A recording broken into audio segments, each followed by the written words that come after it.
In today's video, we are going to make this PCB. I will explain each and every step of DIY PCB making.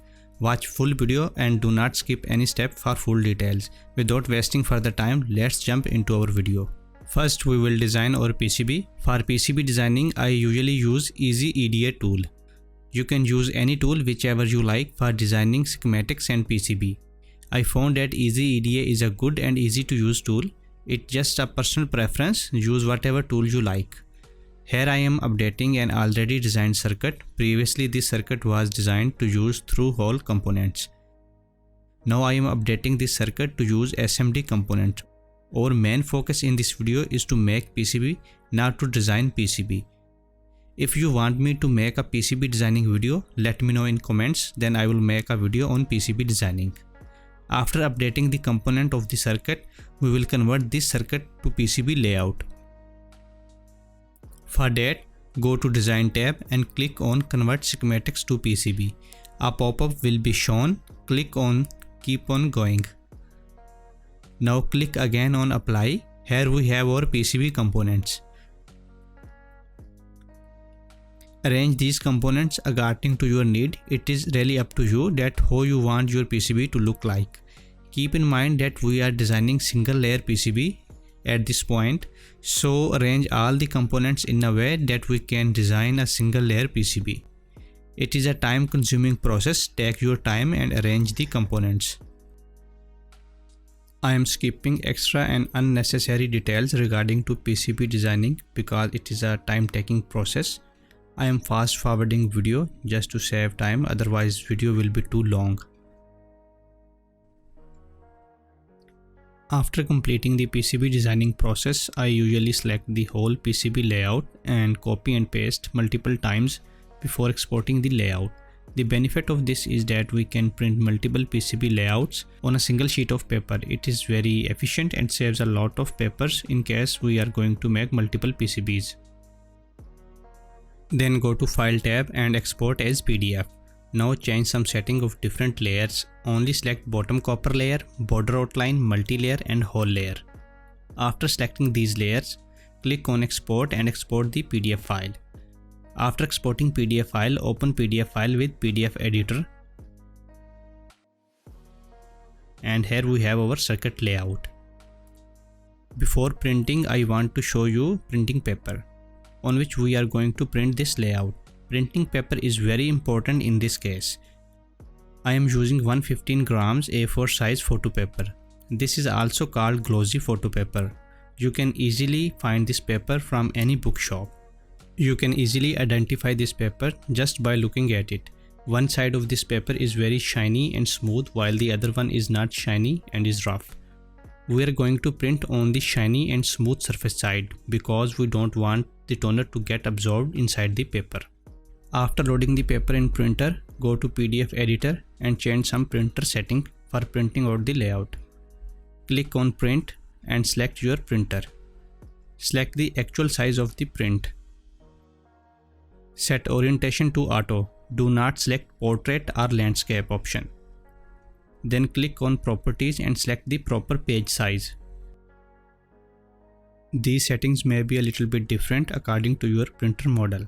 Make sure all of these settings are correct. Use LaserJet printer to print the layout. Never use inkjet printer for this purpose. Here we have our PCB layout printed on the paper. You can see that our print is very neat and clean. To get quality print, always use good quality printer and good quality paper for the print. If print is broken or toner is distorted, use different quality paper. Try some 120 gram or 140 gram paper. It really depends upon your printer. Find a good layout print and cut it carefully along the board outline. Try not to touch the toner, otherwise it will not transfer perfectly to the copper board. Now we need to cut the copper clad board according to the size of our board layout. Simply use the knife cutter to cut the board. Use the cutter notch to cut the copper board. Line the printer layout to the copper board and mark down the board layout. It is very easy to cut the copper clad board with knife cutter. Just repeat this cutting process multiple times and you will have a perfect cut. After cutting the board, we need to sand the copper side of copper board. The purpose of sanding is to clean the copper surface and make it a little bit rough.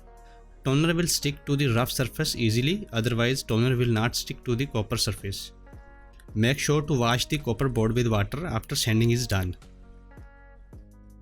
Do not sand copper surface too much, otherwise copper surface will become too thin. Just a little bit sanding will work.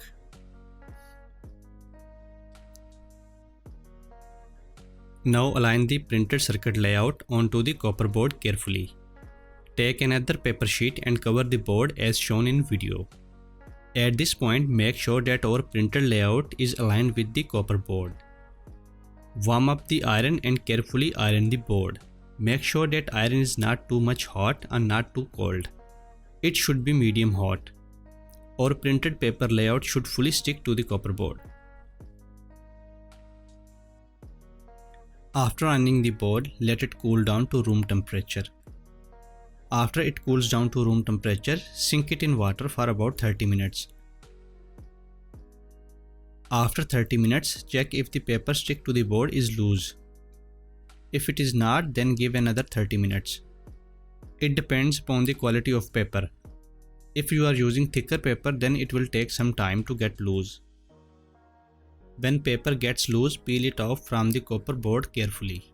Do not use too much force to peel the paper. Also, do not rub too hard on the board, it may damage the toner quality. Here we have our board, you can see the toner transfer quality. Now the next part is etching the board.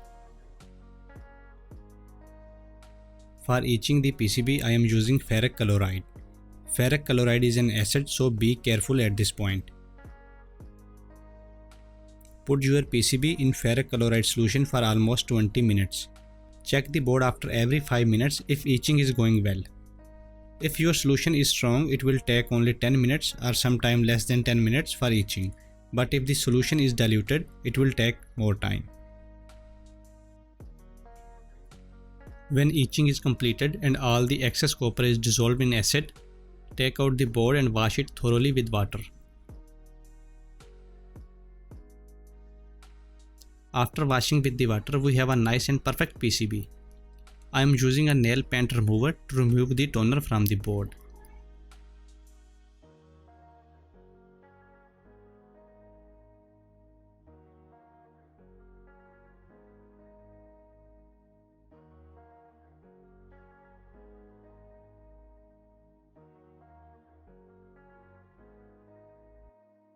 After removing the toner from the PCB, I am using alcohol swab to clean the PCB. Make sure that PCB is fully clean and there are no marking of acid or toner. Here you can see perfectly clean PCB.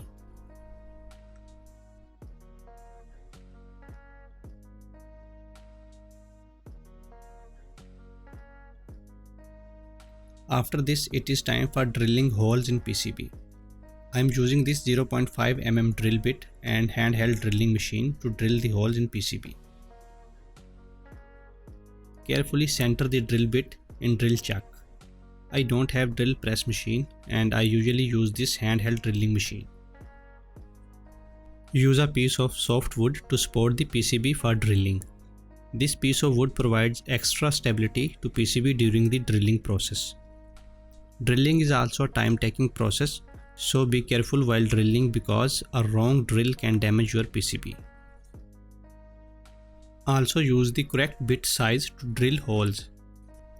Wrong bit size can also damage the copper traces and PCB.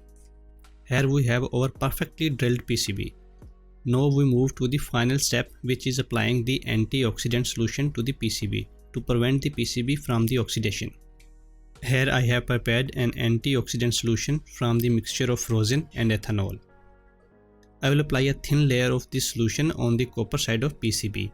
This will prevent the copper traces of PCB from oxidation. You can easily make this solution by yourself at home. It is very inexpensive and effective solution to prevent the PCB from oxidation. Just apply a thin layer of this mixture on PCB and it will prevent PCB from oxidation.